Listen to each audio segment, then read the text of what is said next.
वकूनु मास्सादिकीन सदक़ल्लाहु मौलाना अल-अज़ीम। सिद्क़ का बाब है। आज की पहली हदीस सैयदना अबू सुफियान रज़ी अल्लाह तआला अन्हु से मरवी है, जो सैयदना अमीर मुआविया के वालिद भी हैं, हुजूर के चचा भी थे। जब इस्लाम के इब्तिदाई अय्याम थे और अबू सुफियान रज़ी अल्लाह तआला मुसलमान नहीं हुए थे, तो आप हरकल के पास जाते हैं। तो हरकल ने आपसे कुछ सवाल किए थे रसूलुल्लाह सल्लल्लाहु अलैहि वसल्लम के बारे में।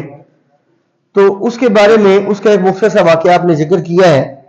आप फरमाते हैं क़ाल अबू सुफियान, यानी हरकल ने कहा, माज़ा यअमुरुकुम, यानी अन्नबी सल्लल्लाहु अलैहि वसल्लम, कि तुम्हारे वो जो नबी हैं, जब उसकी निशानियां आपने पूछी, हरकल ने आपसे पूछी, तो पूछने लगा कि वो तुम्हारा नबी तुम्हें हुक्म क्या देता है।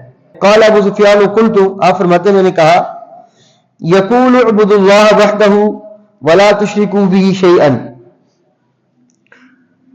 मैंने कहा कि वो हमें हुक्म देते हैं कि एक अल्लाह की इबादत करो बस, और उसके साथ किसी और को शरीक न बनाओ।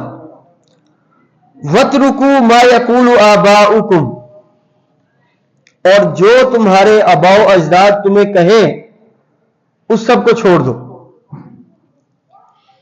अच्छा, यहां पे अब वालिदैन की इताअत की बात कर लें। इस्लाम तो कहता है वालिदैन की इताअत करें, तो उलमा ने यहां थोड़ी सी इसकी वजाहत कर दी है कि वालिदैन, वालिद हो या वालिदा हो, उनकी इताअत इंसान के ऊपर तब तक लाजिम है जब तक वो शरीयत की हदूद के अंदर हो।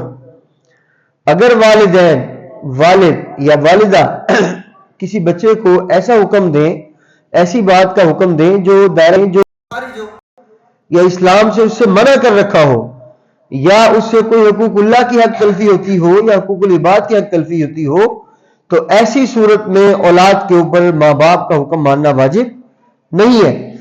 तो रसूलुल्लाह सल्लल्लाहु अलैहि वसल्लम जो कहा करते थे कि अपने माँ बाप, जो तुम्हारे अबाउज़दाद कहते हैं, उनको छोड़ दो, मतलब क्या था कि वो जो तुम्हें शिर्क का हुक्म देते हैं। ठीक है, तो यहां उलमा ने दूसरा मसला ये लिखा है कि वालिदैन की बात अगर बच्चे को नापसंद हो जाए, उसको मर्जी के मुताबिक समझ नहीं आई, या उसको बुरी लगी वालिदैन की बात, तो औलाद के लिए माँ बाप की किसी भी ऐसी बात पर जिस पे उसको नाराजगी हो जाए या उसको पसंद ना आए, गुस्सा करना जायज नहीं है। बल्कि जब तक वालिदैन की जो भी हुक्म होता है वो दायरा इस्लाम के अंदर होता है, शरीयत के अंदर रहकर होता है, तो औलाद के ऊपर फर्ज है कि उस पर अमल किया जाए। हाँ, जब कोई ऐसा हुक्म आ जाए जो शरीयत के खिलाफ हो जाए, तो वहां पे आके फिर औलाद पे लाजिम नहीं है।